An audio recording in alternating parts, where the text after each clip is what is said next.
This is an R Media podcast. This episode is supported by Vixen, Australian-made skincare powered by plant cell technology and designed to bring real simplicity back to skincare. Love has never been one size fits all, and these are the stories we love to tell at the Australian Women's Weekly. For over 90 years, we've been bringing you stories of hope, of heart and connection that reflect the world we live in. And now it's time for a new chapter with the Australian Women's Weekly Love Stories podcast. Hey Mum, I'm just out on a walk and guessing you are too, and I'm picturing you down at the dog park, which is funny because I've just chatted to Melanie Bracewell about her walks at the dog park with her rescue dogs and all of those little micro connections that they bring. Really made me think of you. So I will give you a buzz later. Until then, hope you're enjoying those pooches. Say hi for me. All right, love you. Bye. I still vividly remember being kicked out of home once. Well, not home, but home in the sense that it was my group at primary school, my friends, where I felt really safe and loved and cared for. I really couldn't tell you what I'd done, and to be honest, I don't think they could have either. Luckily, a few days later, all was forgiven and I was happily back in that family fold. But I've really never forgotten that fear and the feeling of being unwanted and given away, even if it was just for that very brief period of time. Is there anyone else out there who relates to that? Anyway, it got me thinking about how confusing it must be for animals when, due to something that very likely they don't understand either or have no idea what they did, their owners or their family send them off to a rescue shelter where they have to wait out a second chance at love, whilst also being tainted by the fact they're actually there in the first place. Now, like me, Melanie Bracewell is a proud pet rescue owner. Her whole world changed when she met Charles, a Maltese Shih Tzu with a very complicated past and an underbite that melts a room. He's given her a new sense of joy and purpose, as has his forward-legged younger sister Gigi. And she's joining me today. We're going to talk about unconditional love, about chosen family, second chances, and why laughter really is the cornerstone of a happy relationship. When you have a pet, it really opens up that conversation, which is really nice, is that a lot of the time I'm just walking a dog and someone else has a dog and you go, what's your dog's name? And you've started a conversation with a stranger and learned a little bit about the people around you as well. So they're amazing that they've brought a lot of love into my life, but they also have kind of been a catalyst for kind of connecting with people as well. I'm Tiffany Dunk, and this is the Australian Women's Weekly Love Stories. Hi, Mel. Thanks for joining me. Hi, how you doing, Deb? I'm really well. Where are we today? We are in Melbourne, in my office. Welcome to my office. And who have we got behind us? Can you tell me who's in the photo behind you? Oh, that's Tim McDonald, Mel Dracena, and I after we did our Cheap Seats live show at the Palais in Melbourne, which was pretty crazy. It's weird to see people who watch your TV show in real life because we know that they watch it, but then when we did a live show, we were like, oh, the people that watch it just like actually in the room with us, which was surreal. Oh my God, they loved us enough to buy a ticket. I love this. I know. I don't know. It's mad. I kept being like, you guys can just watch this on TV for free. You know that, right? Well, speaking of love, I'd like to know, what is your love language? Oh, my love language is a lot of things. I would say I'm multilingual in that regard. Okay. I like acts of service. I feel like that's a good one. Mm-hmm. I would say, do you know what? Everyone hates on gift giving, but I actually love gift giving. I think it's nice. And not in the sense that I like to receive gifts, but I love to give gifts. Yeah, it's a special skill that listening to somebody and finding something that you just know is going to spark their day, because it's easy enough to go down and buy a gift voucher or whatnot, but to get something that, yes, I love that. It's like my partner got me like a travel charger that charges all of my devices and it packs in a little pouch. And I'm like, this is the best gift ever. I was always bringing like 12 cables with me everywhere I was going. And so it's just nice when someone like notices something and then they like kind of note it and go, they'd really love this. Yay. Now, obviously the accent kind of gives it away, but you are originally from New Zealand. We've adopted you very much as an Aussie here. What are you talking about? I thought I'd completely acclimatized and I sound perfectly Australian. This news for me. But tell me, what were your earliest loves growing up in New Zealand? My early loves. I love animals. And so I grew up with, we had a little dog called Sid, who, when you think, I don't know if you have pets, but you think about like when you had pets as a kid, you feel like, oh my God, the things that we sort of took for granted when we had pets. Like I just remember I would walk to school and my dog would follow me to school and I'd just be like, go home, Sid. And then he would. And I don't know, it didn't bother me and we didn't think about it. But now I'm like, oh my God, I'm horrified at the idea of doing that. And he was an awesome little dog. I have a big family as well. So I have 5 siblings. So a lot of love there. And also, you know, I had unrequited love, I think, a lot as a kid. I was just like a tall, lanky, giant girl who was like, I feel uncomfortable with my body, but I'm gonna send that love out there and hope it's returned. And who knows? Do you think that's where your love of comedy came in? Like not feeling quite like you said, like you stuck out, you weren't necessarily always fitting in. Yeah, I guess in the sense that I was still pretty shy. Weirdly, it's an odd mix of things. I think people, when I had an orthodontist appointment and my orthodontist was so shocked when he found out that I did comedy. He was like, you were the quietest, like shyest person. And so I felt like because I was like, so like, again, such a presence. I was taller than anyone else in my class, even though all the boys and everything.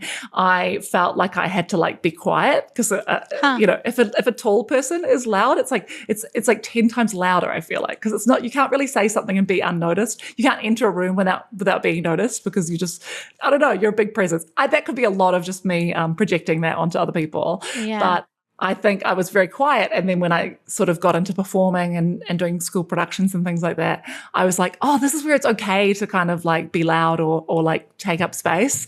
And that's why I think I was drawn towards comedy because I love comedy so much. I love watching comedy, but there's sort of a permission to kind of be yourself. Maybe it's just like you kind of people are there and they want to hear you talk, and that's just quite a nice, actually soothing thing. Whereas in a group conversation, I'm like, does anyone want to hear from me right now? I'm not sure. They haven't paid money for me to speak, so how could I know? That's hilarious. So do you find yourself almost being two different people then, like on stage, off stage? Are there two different Melanies? Yeah, I guess so. I think you know, if you ask my hairdressers, they'd think that I'm the quietest person ever because I like to just sort of sit there and let it happen. But yeah, with my friends and people that I'm comfortable with, I like don't stop yapping. And so I just have ADHD really. So it's kind of like that ebbs and flows with confidence and all that kind of thing. So yeah. Do you have diagnosed ADHD? Yeah. Oh, yeah, wow. Yeah. When was that diagnosed? How did that come to pass? Just over a year ago, I think, I got properly diagnosed. It's something that I've kind of had in the back of my head. My partner has ADHD. And, you know, one of the biggest symptoms of ADHD is you get along with people who have ADHD. And so I like looked at all of my friends and I was like, there's a pattern here. And it's something that I kind of always thought that I had, but I didn't want to go get diagnosed because I thought, well, I'm going fine. I managed to do okay. Just without medication or anything, I've managed to, you know, get things done. But as your life changes and it becomes more, there's more things to keep track of, I think, you know, like you can kind of get away with missing a few things here and there. But I think it reached a point where there was too many people relying on me. And I think that's when I felt like I needed a bit of closure in that regard to know, like, is this hard just for me? Is this hard for everyone?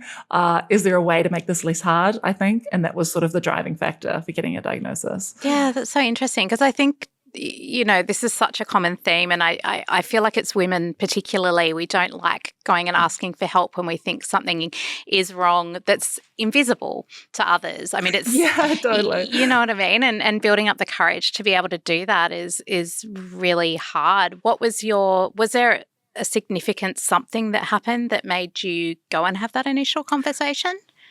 Yeah, I actually did a show about it that's on YouTube if anyone wants to watch it. But We'll it was put the link in the show notes. Yeah, it was. There was a series of events, but the one driving catalyst was a night I had at the Netball Awards, and this is like the Netball Australia Awards, very prestigious event. I got there late. I got confused about the time and the venue, and there was nowhere to park my car, so I parked my car just like in the middle of the courtyard, and it had a lot of flow-on effects where I just like after that night I was like everything kind of just like it cascaded onto each other and became issues, and I kind of thought, well, there could be a bigger picture here. And then having gone and sought that help, like what is the difference now? Like I don't know, like God, I'm such an oversharer, Melanie. I apologize. But yeah, so I was diagnosed with chronic depression, I'm going to say about 12, 13 years ago. And I've gone through my journey with that, and then getting help. The before and after is so stark. It's like, and I was like, why didn't I do this earlier? Because there's so many things I can do now that I wasn't able to do previously. Like, is there that sense of before and after, and what does that feel like for you?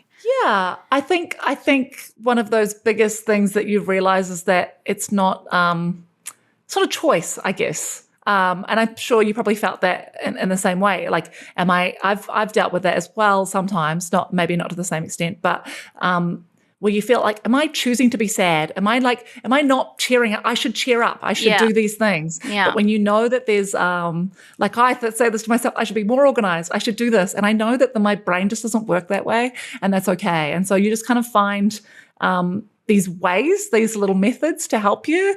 But it's not something that just gets like click cured or anything. Medication is really helpful, but sometimes it's just like, it just feels like you give yourself a little bit more of control over it, which is nice. Yeah, 100%. Thank you for sharing that, and sorry. That's okay.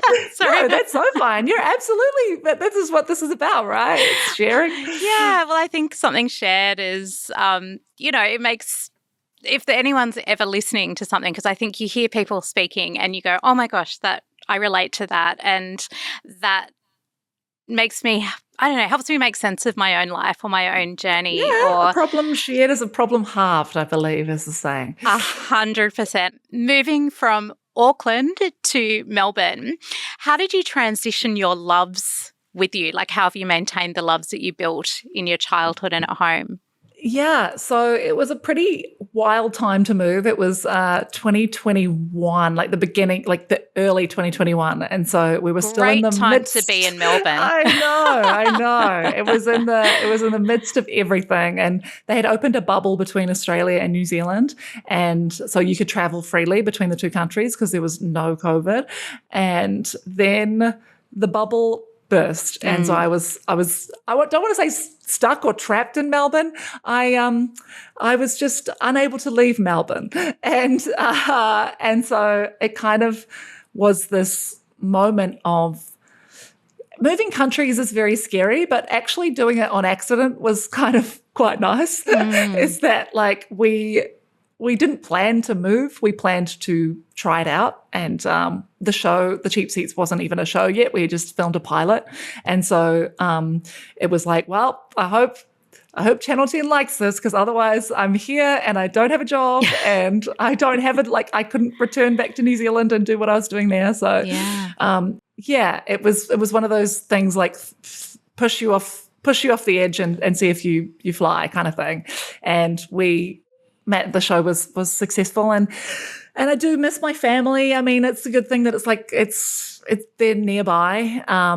But getting animals, I think, was one of the big things that helped, ease that little first bit of loneliness that might trickle in when you've moved away from your family. And so that's when, maybe like a year or so after moving into Melbourne and knowing that we were going to stay in Melbourne, was when we decided to adopt little Charles, our little doggy. Aww. And he has been the best. He was just like, it was kind of one of those things where if you're someone who's like looking to like adopt an animal, like you start following the Facebook pages, you know, and you just start like, and I think that's the breaking point for most people, is that once you're following those pages, then it's like you're just resigning to the fact that you're gonna adopt a pet.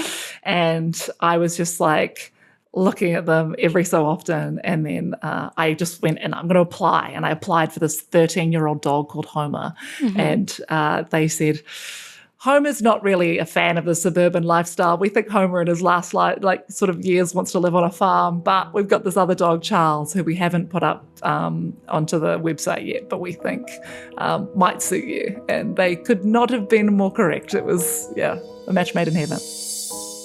Coming up, we're going to meet Charles and Gigi, and we'll also get into what rescue dogs give that feels just that little bit different. See you soon. Confession time, guys. I'm really lazy when it comes to my skincare routine.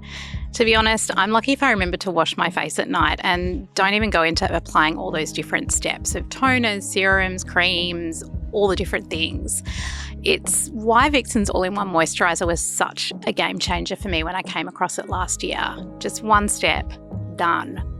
But I've found a new secret weapon, and it's become just as easy to add into my lazy girl routine. Vixen's Shake to Activate Super Vita Serum is lightweight, it smells divine, and it's really good for hydration. And I've got super dry skin, so that's been really great for me. All you need to do is just shake the bottle, apply a couple of drops to your face, and then whack on that moisturiser. And literally, what could be simpler than that? I'll let you in on another secret. If you go to vixen.com.au to purchase now, just add in the code LOVESTORIES, that's Love Stories, all one word, at checkout, and you'll get an extra 30% off. You're welcome.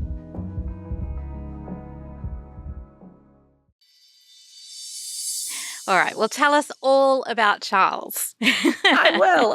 Oh my God, if you insist.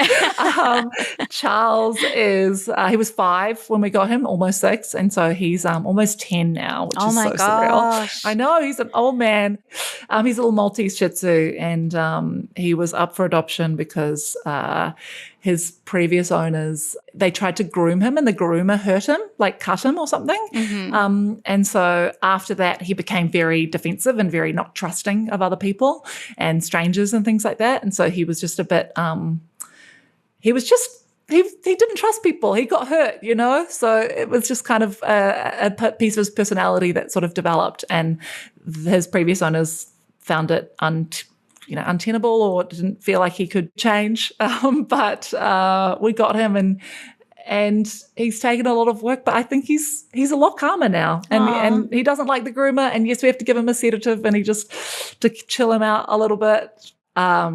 He's amazing. He's just a lovable little guy. Oh, well, I think that's so relatable as a human. Like, you're hurt by something or someone, and it makes you wary of those situations. He's a dog. He can't tell us why, or he can't put it into words. So that's his language. Oh my God. The amount that I wish I was like Eliza Thornberry and I could like talk to animals, because I always feel like when I travel and stuff, all I want to do is tell him like, I'll be back soon. Don't worry. It's all good. I'm going to be back soon, and you're going to stay with Sean, my partner, or you might stay with my friend, but I'm going to be back, and I need you to know that I'll be back.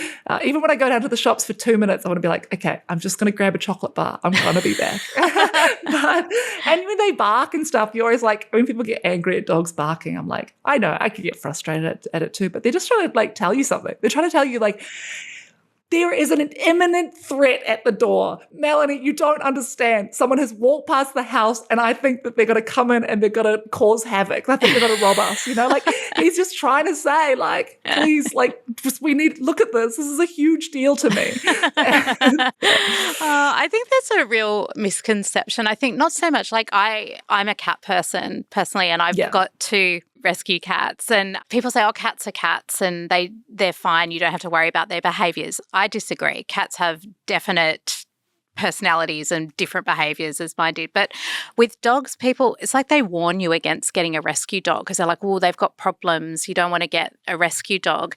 Why should we rethink that narrative? I think when people think that if you get a dog from a breeder, it's somehow an easier thing, I think that's so not true. I think a lot of the time you get a rescue pet, it's toilet trained, it knows a lot of things of how to walk, and there may be some behaviors that are hard to train out, but you don't realize that you could be doing the exact same thing with a puppy that is a, quote, purebred, easy dog.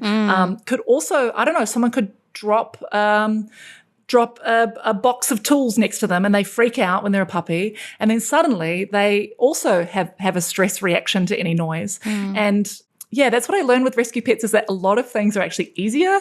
There's so many things that they already know that you don't have to worry about teaching them. Like, then Charles is not going to go and chew up our shoes or anything. He doesn't try and eat our food off our lap. We didn't have to teach him that. He just knows that. There's just a few things that he's cautious about, and he's cautious with strangers. And so when we walk him, we just tell people, go, oh, he doesn't really like pats. He doesn't like pats from strangers. And people know that. People know to respect that, I think, more and more these days. So there's just so many rescue animals out there that it just feels to me like a no-brainer to go, well, if you're ready to open up your heart to an animal, then why not make it a rescue animal? There's not really a lot of arguments against it in my mind. No, and I think the same applies with getting an older animal. Like, people are like, oh, I want a puppy. I don't want an older animal. But I think, again, there's just a lot of joy to be brought even from the quirks that come in with older animals as well, you know?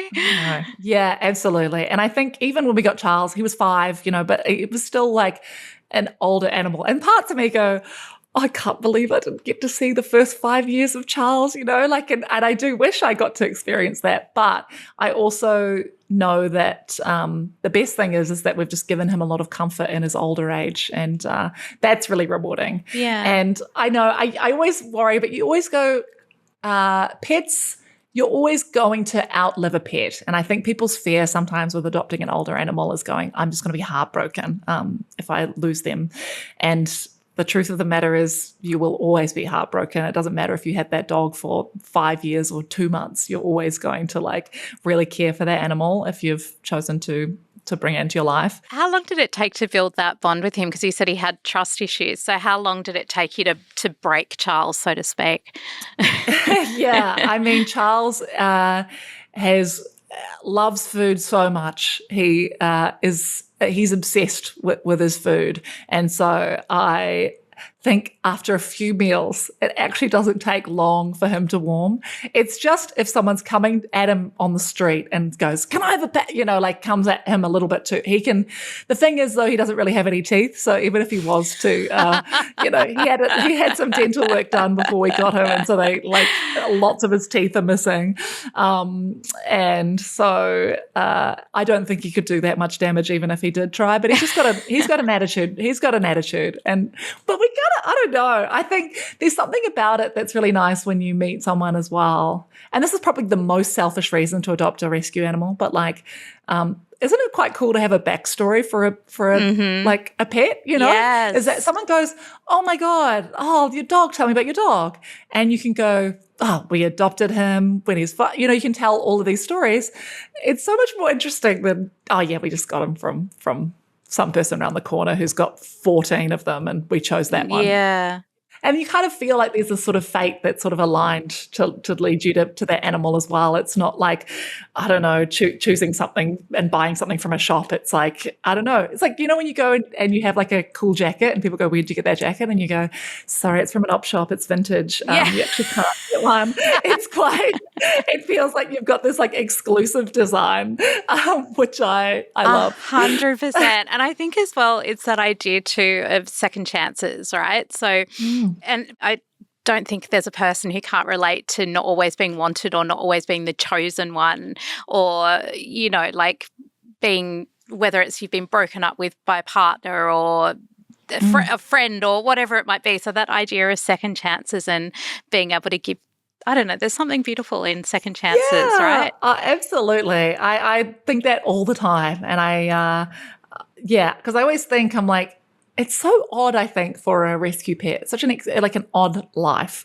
Because I have two now. I've got two rescue pets. And Gigi was our other dog that we adopted almost a year ago now, which is so wild. And she was a puppy. She was only they actually didn't know how old she was. She's like 1 or maybe 1.5 because she came from a hoarder home. So this was someone who had... My cat came from a hoarder home. Oh, really? I relate. Oh, wow. Oh, my gosh. Yeah. It's just, and then I also feel a lot of empathy for those people as well that like obviously have so much love to give and are trying to sort of, fill that with things or with animals. And it gets a little bit out of hand.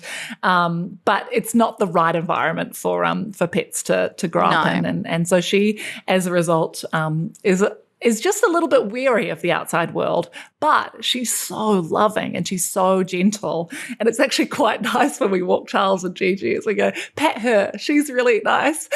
we've got like the one little, he could be just unpredictable, but she is very like, I could not see her, even if like a kid, pulled her tail, she would not react. She would just kind of be like, ooh. So it's like, they're so different. They're so different. And that's cool as well, is that like, we've got two animals that are completely different from each other and they've had different lives and that makes them more interesting. Yeah, I agree. No, my Bella is, she came from a hoarder home and I got her, she was in a cat cafe. Wow. Oh my gosh, that's so interesting though. Yeah, well, I was interviewing a guy called Jackson Galaxy who hosts a show called My Cat from Hell. I don't know if you've ever heard of it. It's on the Disney Channel. It's fabulous. That's amazing. By night, he's a musician. By day, he's a cat whisperer, and he goes around with a guitar case filled with cat toys to sort out people's problem cats. Anyway, wow. I went to interview him at this cat cafe. She jumped in my lap. He said, you need to take this cat home. I was like, oh, I've already got one. And he's very wary. He's like Charles and he's not good with other people. But anyway, she came home with me, long story short, and she is really loving. It's like being in a hoarder house. She had to fight for the attention or something, you know what I mean? Like if I can be the cutest, you'll give me the most attention because there's all these other cats that are competing for the attention. Totally. They're doing like America's Next Top Model of every week. And so Gigi, as a result, she's hearing her, she's just down by my feet. She's just hearing her name. But she has a thing of like sometimes over-expressing herself and being a little loud. But I think that's so normal, and it's so common with dogs. I think it's just the way of they're expressing themselves. Yeah, exactly. So when you brought Gigi home, how did that feel? How did Charles take it? Oh yeah, that was basically. I was again resigning myself to the fact that I wanted to get Charles a friend. I just sort of followed the rescue groups that I followed Pawsome Friends is the one that we adopted Charles from. And so I just had followed them on Instagram, and she popped up on the feed and she looked so cute. She was basically just Charles with long legs. So she's like a very tall version of Charles. I was like, wow, my sister. And I had liked a photo, and then I did a stand-up comedy show in the Melbourne Comedy Festival, and I had talked about Charles in it, and she said, my friend came to your show. This is the foster carer for Charles. My friend came to your show and saw that there was a section on Charles. I have to come. And by the way, I'm also fostering the dog that you liked on Instagram. And I was like, oh, do you think that Charles and Gigi would like each other? And she's like, it's got a good ring to it. I was like, oh my God. And so it kind of, from that was like, okay, let's let them meet. And I don't want to like commit to this if they don't get along. If they met each other and they didn't like each other, I didn't want to make Charles uncomfortable and have to like make his life worse by bringing in another dog in. And so it was just a sort of meet and greet. They were like a little cautious of each other, but ultimately got along pretty well. They actually, after a couple of days, they were like in bed together. Scandal. This would be like the Women's Weekly headline of I caught them in bed together. Wow. But it was Charles was oh no, I've been caught showing that I like her. And so he'd moved away. So it's we saw them together and then he was actually, I don't even like her. What are you talking about? I'm going to go sit over here. So that was the moment where, because whenever you adopt a rescue pet, this is another thing that maybe people don't know, is that with a rescue pet, is that often you get a week trial, especially with a dog. So they let you look after the dog for a week and decide, is this pet right for you? Does it fit in with your lifestyle? And you can say no and give it back to the foster carer, which is not a thing you can do if you've bought a dog. So sometimes it's actually, I've yet to meet someone who's done a week trial and decided not to adopt a dog. But it is kind of a nice way of sort of getting into the idea of going, you know what, we could just try it. We can just see. We can just see if this works with our life and see if this dog likes us and likes our life as well. And that's quite nice. And it probably helps out at that time, there's around puppy and kitten season, people or holidays like Christmas and that kind of thing, that idea people gift pets for Christmas. And that's when a lot of the shelters end up getting pets in because people aren't quite ready for that commitment. Whereas if you're doing it this way, there's that kind of peace of mind that if it doesn't work out, if that person or pet, if that pet's not for you, a bit like any kind of relationship, that person's not for you, that's okay. Move along. Next. Yeah. It's like that 3-month window at the beginning where it's a situationship. Yeah. But that's sort of one of the main reasons why. So this is this month is Petstock's Pet Adoption Month, and they had asked me if I wanted to be the ambassador for Pet Adoption Month, and I do sometimes get these requests of do you want to be the ambassador for this toothpaste brand? And a lot of the time I'm no, not really. But when something like this came along, it was this is just something I'm already passionate about. And this is something that I actually care about and I want more people to know more about. I think there's a lot of misconceptions about pet adoption, about it being difficult or that only difficult pets get put up for adoption, or that there won't be a dog that fits in with my lifestyle, I think. Or they don't know a lot about different breeds. I know there's some people who have adopted greyhounds and you'd think, oh my God, if you adopted a greyhound, you must have to have the most active lifestyle in the world. You must have to run them around all the time. Actually, they're pretty late. They don't really like running that much. They don't want to be that active, and quite often greyhounds are great apartment dogs, which you would not expect whatsoever. So I think it's a lot of getting people to look outside their cavoodle window and realize that there are so many dogs out there, and so many that are up for adoption. And honestly, to be honest, if you wanted a cavoodle, there is probably a few cavoodles up for adoption as well. That they're out there. There's so many people that commit to getting a pet and they just can't look after them anymore. So just opening your heart up. That's what the Petstock Foundation Pet Adoption Month is all about. It's about opening your heart to adopting animals, or donating if that's something that suits you better. Yeah, because not everyone has time, the ongoing finances, the appropriate home, all of those kinds of things. It would be very rich of me to be adopt an animal, even if you don't think you can look after it. Adopt an animal now. It's then very shortly that pet would be up for adoption again. So I totally understand that not everyone is equipped or ready to have a pet, but there's so many ways to help the cause as well. I love that pets can be our gateway to connection, as if we needed any more encouragement to think about adopting a dog. Coming up, Mel's letting us in on what role Charles and Gigi are going to play at her upcoming wedding, and is Jacinda Ardern on the invite list? We'll find out next. A warm hello to our new listeners. I'm Sophie, editor of the Australian Women's Weekly, and we're so happy you're joining us on this new chapter. For over 90 years, the Australian Women's Weekly has been a trusted home of real love stories, the kind that are messy and funny and quietly miraculous, just like real life, and just what we all need right now. Now, with the Australian Women's Weekly Love Stories, we're wrapping those stories around you in lots of new ways. Online, in your ears, wherever you are, making it easy as possible for you to enjoy. So, if you've grown up with the Weekly or you're just finding us now, welcome. And we'd love you to come on this new adventure with us, exploring every kind of love and the real things that matter to all of us. And because you're listening, and we value that, we've got something special just for you. A discounted subscription to the Australian Women's Weekly so you can dive even deeper into the stories you're liking. Just head to womensweekly.com.au to find out more. And thank you so much for being part of our Love Stories family. Now back to the chat.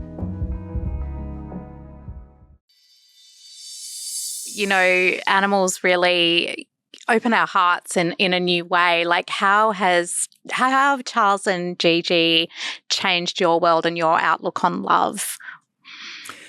Oh, in so many ways. I think there's a sense of understanding that goes beyond speaking, I guess, if that makes sense. That when you have love in other parts of your life, you can kind of express that through like telling them. But with a pet, you can kind of just really show it and they really show it back, which is really nice. And I really think it's a good way to connect to other people as well, is that when you have a pet and you walk a pet, I feel like sometimes, especially in New Zealand, I don't know if it's the same in Australia, it is a little bit, where sometimes we can have our blinders up to the world and to strangers and kind of go, oh, let me just duck past you and get to the bathroom and let me go and get a coffee. And that's sort of the only interactions you have with sort of strangers in a day-to-day.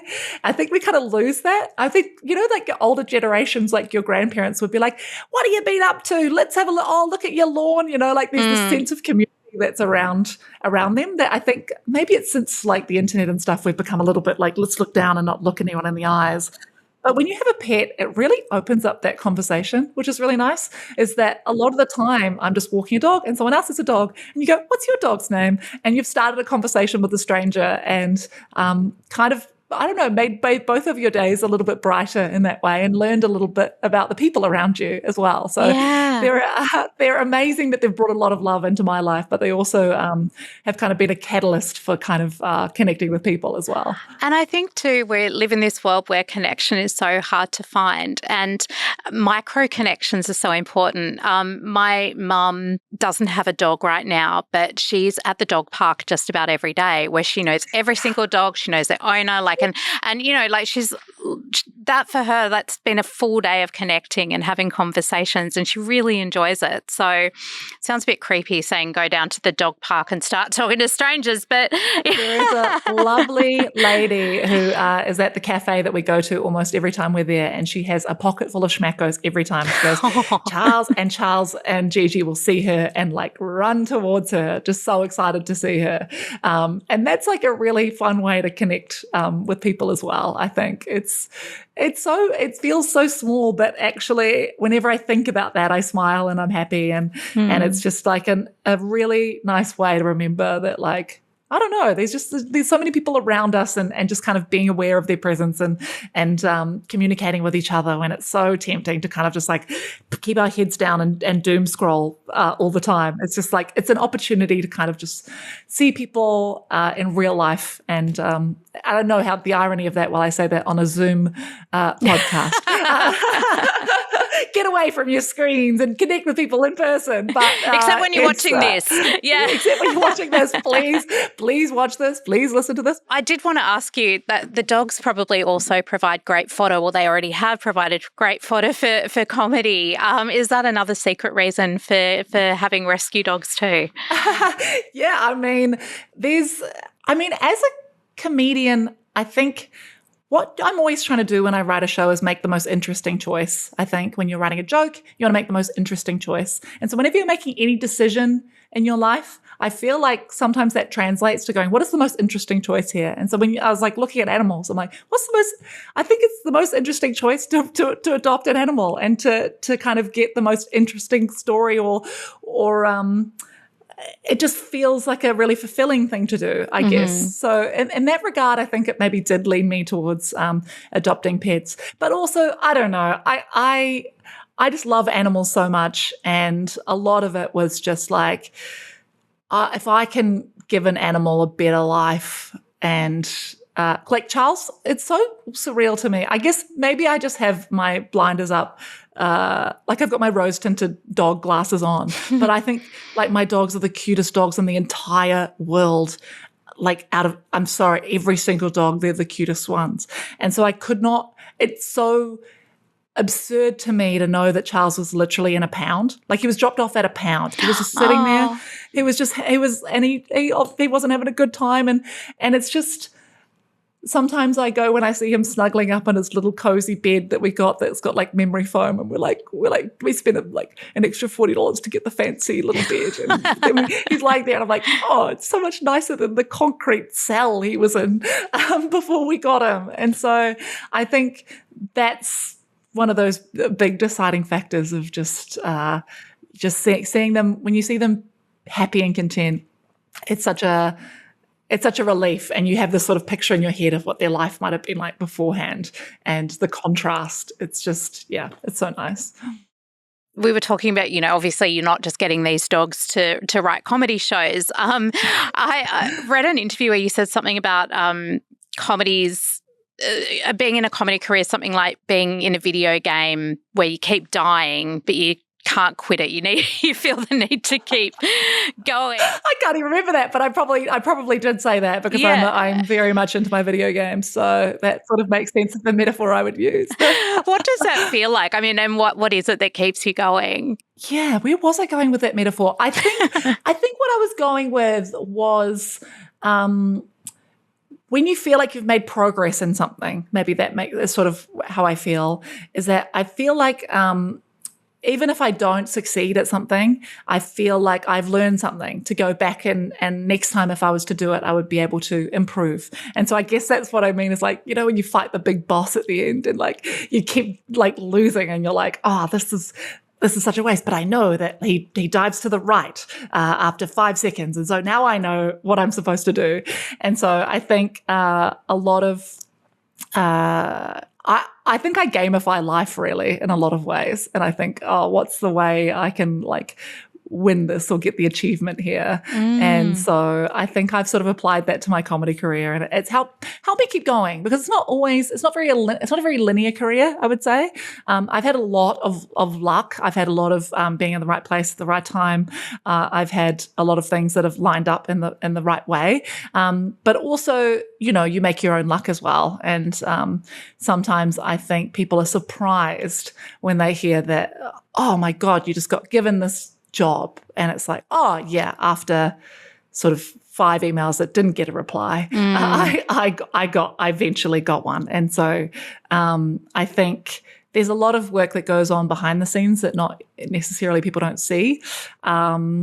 It's that classic phrase, you were like an overnight success 10 years in the making. Yeah. And so people only go, oh, you came out of nowhere. And that's a benefit I think I received from moving from New Zealand, was I was able to get good at comedy in New Zealand.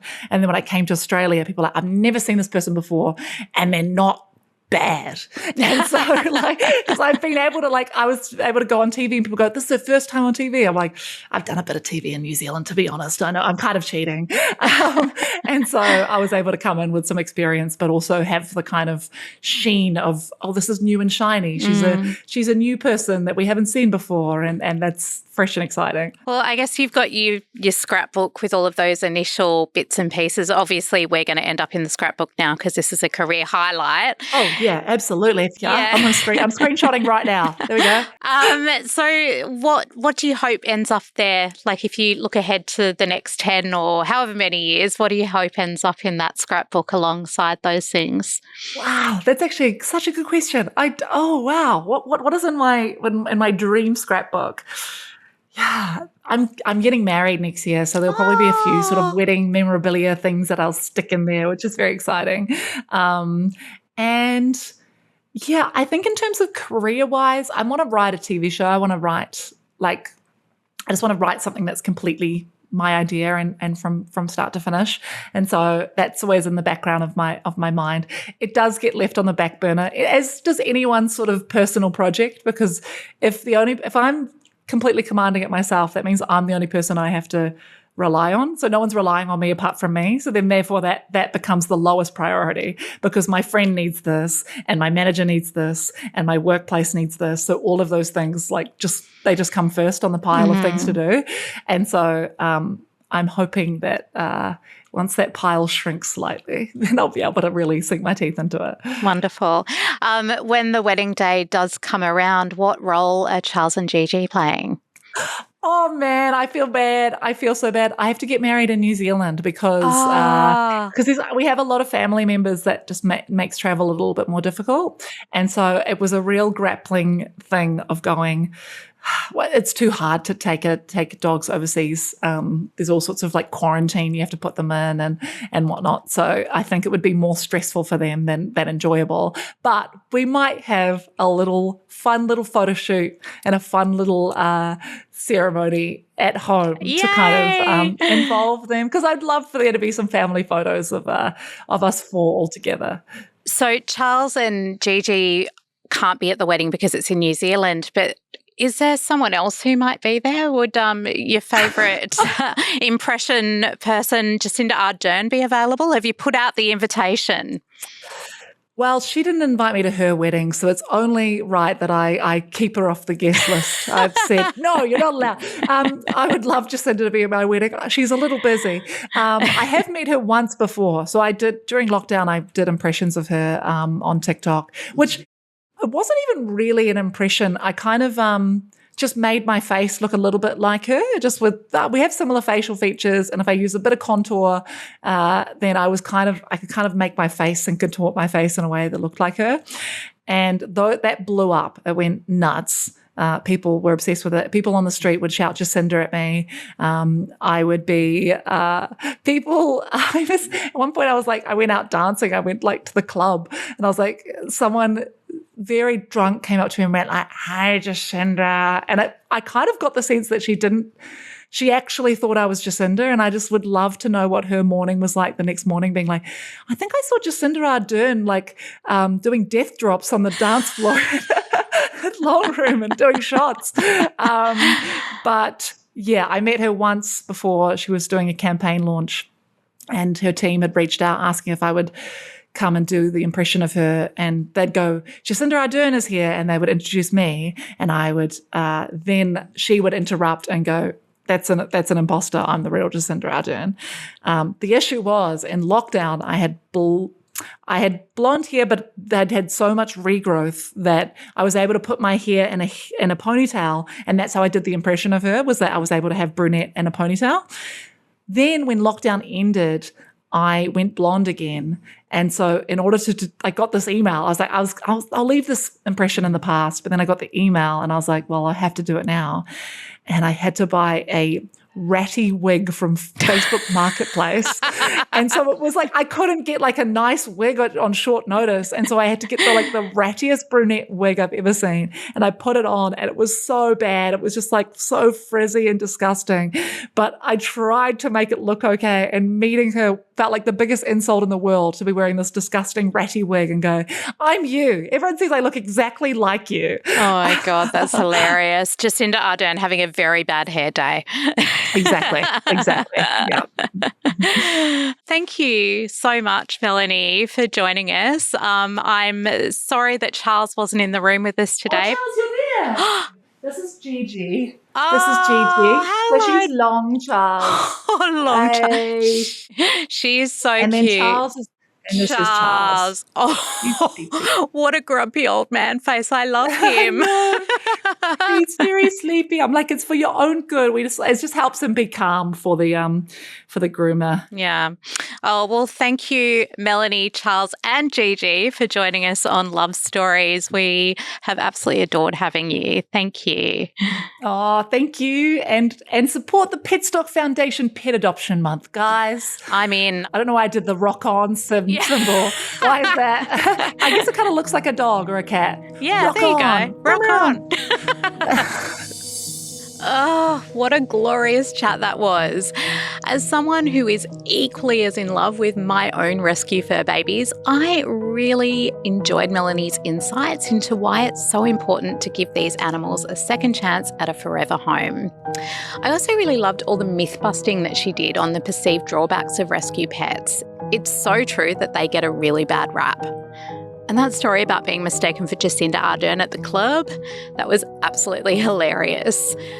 If you're listening and your love life right now looks more like a work in progress, I really hope this conversation reminded you that love stories aren't just romantic. They can be about the animals who chose you and also the way you learn to keep choosing yourself. You've been listening to Love Stories with me, Tiffany Dunk, for the Australian Women's Weekly. If this episode made you think of another rescue pet person, please share it with them. And take a look in our show notes for any information about how you can not only adopt a pet of your own, but support those who are waiting for adoption.